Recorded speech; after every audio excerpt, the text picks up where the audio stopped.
Kader PKB di Kalimantan Selatan diminta untuk berjuang dan lebih mempererat kerjasama antar anggota JUA, melakukan pendekatan kepada pendahulu, alim ulama wan sabaratan warga di Banua ini.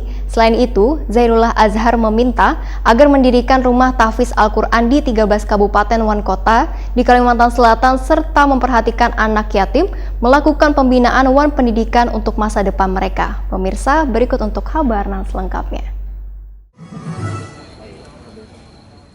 Kader PKB di Kalimantan Selatan diminta untuk berjuang dan lebih mempererat kerjasama antar anggota, juga melakukan pendekatan kepada pendahulu, alim ulama wan seberatan warga di Banua ini. Demikian dipadahkan Ketua DPW PKB Kalimantan Selatan, Dr. Haji Muhammad Zairullah Azhar, MSC, metakoni Prima TV di sela-sela Muswil PKB Provinsi Kalimantan Selatan di Hotel Best Western Jalan Ahmad Yani, Pal 4,5 Banjarmasin, tengah hari Sabtu 16 Januari 2021. Selain itu, Muhammad Zairullah Azhar meminta kepada pengurus cabang agar mendirikan rumah tahfiz Al-Quran di 13 kabupaten wan kota di Kalimantan Selatan, serta memperhatikan anak yatim guna melakukan pembinaan wan pendidikan untuk masa depan mereka. Bupati terpilih di Tanah Bumbu ini pun menegaskan di kawasan Tanah Bumbu sudah terbangun oleh bupati sebelumnya rumah tahfiz Al-Quran di seluruh desa. Kedepan rumah tahfiz Al-Quran ini akan dibangun masing-masing di kabupaten wan kota di Kalimantan Selatan. Sedangkan anak yatim baik pribadi maupun partai adalah sesuatu yang utama untuk diberikan perhatian, pengayoman wan memikirkan masa depan mereka.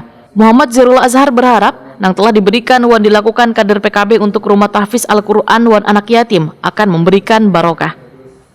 Tahap pertama ini setiap kabupaten satu, mudah-mudahan kawan-kawan di kabupaten nanti bisa mengembangkan.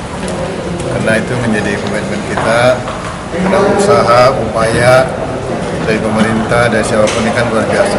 Nah, kita berharap dengan demikian, ini bagian daripada doa.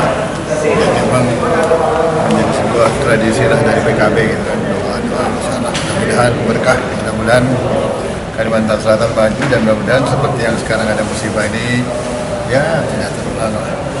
Lagi banjir ini luar biasa.